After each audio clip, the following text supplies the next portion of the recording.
Hello, this is Joseph Evaldi, and I'm the head of the Joseph Evaldi Network and the Joseph Evaldi brand and the Joseph Evaldi brand publishing. This is the Journal of the Dreamscapes. I am with Ricky Bearhart here. who is an emissary of the Orthodox Network. Right on. And on tonight's podcast, we're going to discuss two of my dreams. One dated from July 20th, 2009, and the other dated August. I put 31st, but I don't know if there are 31 days in August 2009. It was when I woke up. Maybe it was the 13th and you got some kind of dyslexia or something. I don't think I think it was the first. It's August the 1st. I think Maybe it's September the 1st. Oh, so in other words, you thought, I got you. So Yeah. probably early September dream. Yes, end of August, early September. Has a lunar implication, but not necessarily a zodiacal one. Yeah, so that'll be the last. That'll be the last dream we discuss on the podcast. Right on. Okay, let's get to it. Well, let's have a reading of the dream, and then we'll do a analysis. And I'm gonna try to make sense of whatever I wrote, and we'll go on from there. I dreamed of lots of wind. There were lots of wind around. Food had to be cooked a certain way, and one of my clients had to taste it for planetary alignment at night. And that's all that's in that log? That's all that's in that log. Well, that's not a tremendous amount to work with.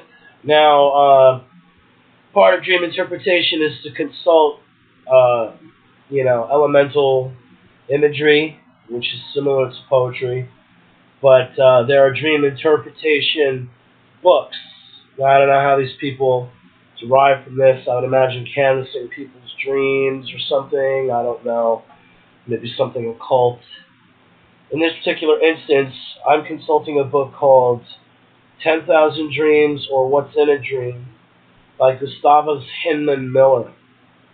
It was published about a century ago, so it's yesterday's generational spirit, their dream interpretation, which is why, in particular, I'm reaching for it, because our other dream book is much more contemporary.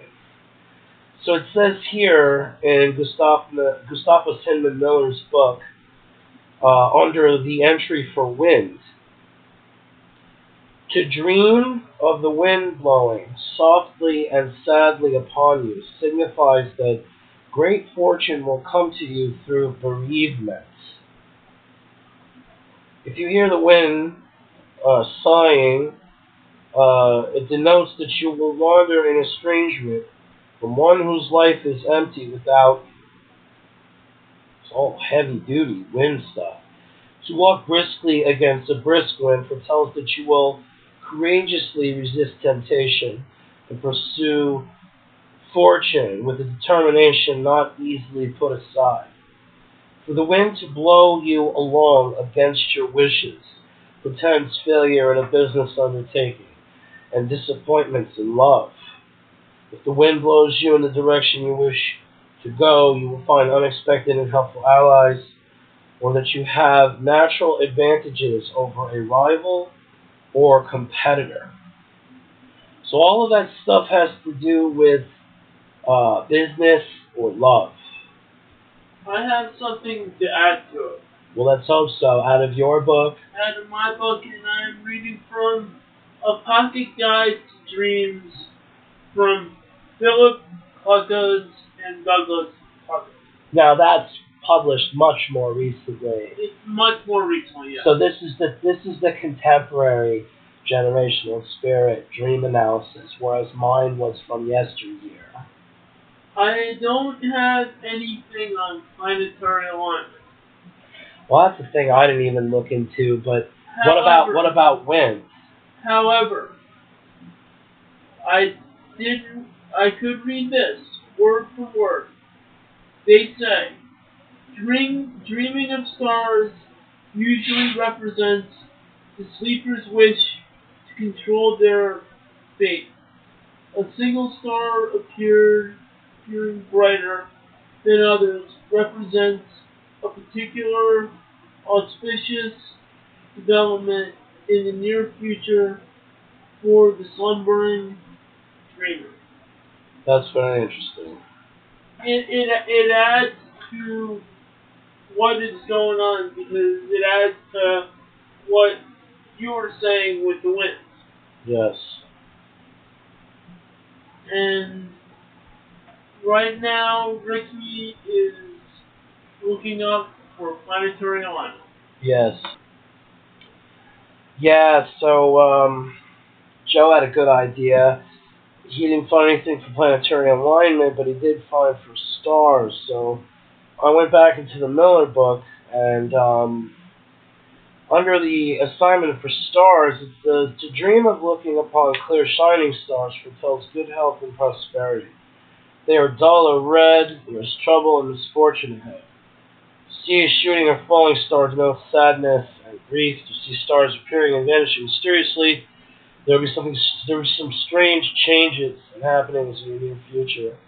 If you dream that a star falls on you, there will be bereavement in your family.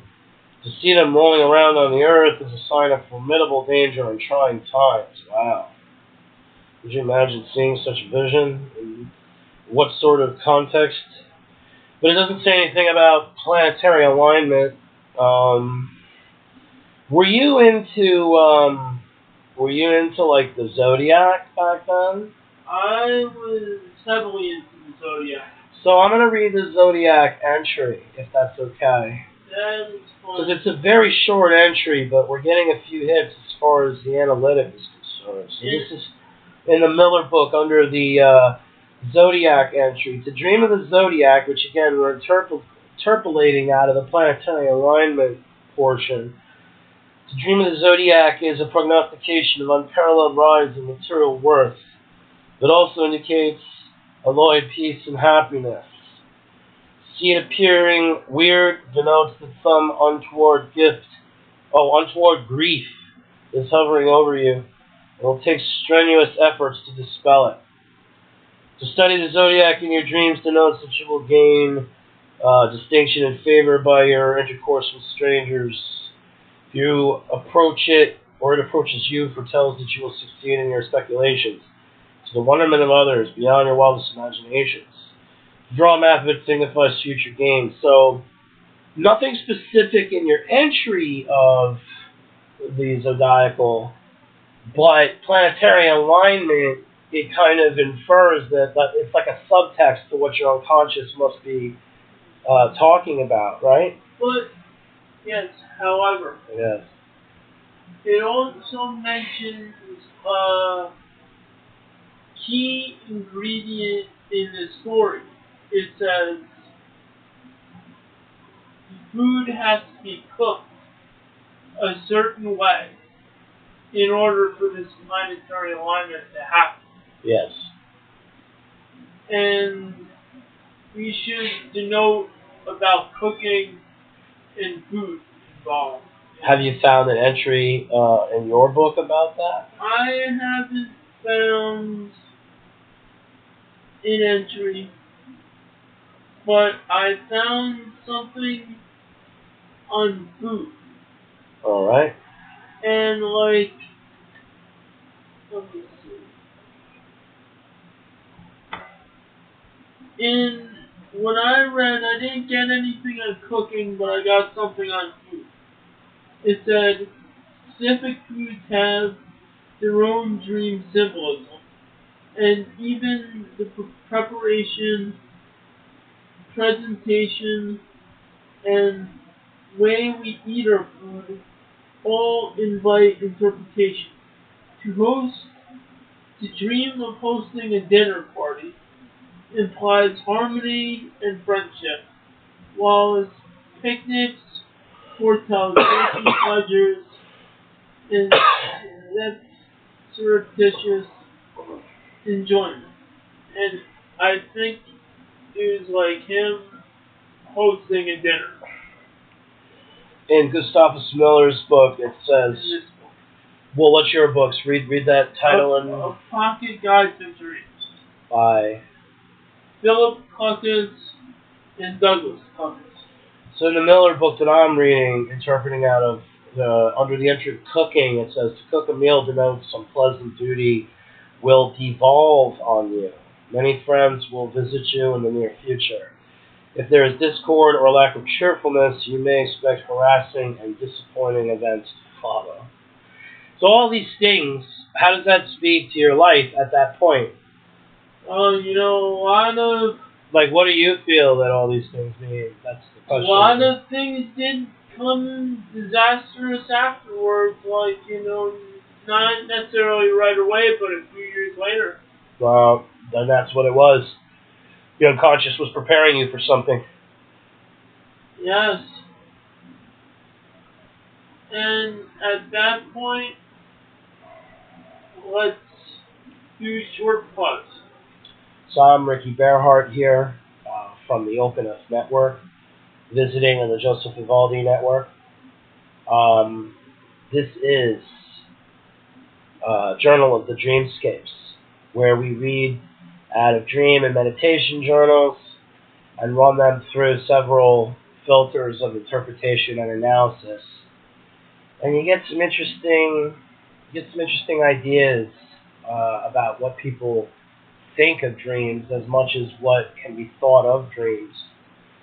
So we have a lot of fun doing this here on the Joseph Evaldi Network, but I'm from the Open-Us Network. The Open-Us Network, audiobooks, poetry, paranormal investigations, talk, a creative baptism for every day. Check us out on Spreaker.com, and for poetry books, Amazon Kindle. Very good, Ricky. And on that point, I only have one short plug that I like to plug right now, and it's an introduction to my latest book that is coming out soon. It is the Book of the Seasons. Haven't decided a subtitle yet as I'm doing this, but it's very good. It's a book basically giving you a guide to how to deal with the seasons and how to deal with storms and how to prepare for it as the seasons go on. It'll be available on Kindle when it comes out. Sweet. So, what's next on the old Journal of the Dreamscapes?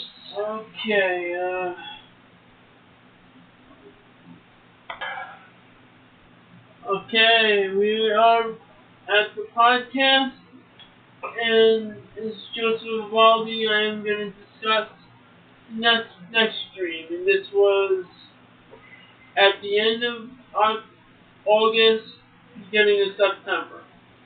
It is a dream that I had, and it goes something like this. Paul Newman and someone go to the pool hall for shooting pool. Paul teaches a person lessons, but the truants police are watching and want him to get back to school. Paul and the other person sneak out of the pool hall and run from them. Paul Newman, the actor? Yes. Whoa. Okay. And remember when he was the character that was going against Minnesota Fats. What movie is this? It's It's The Hustler when he was Eddie Falcon. Perfect. I don't know.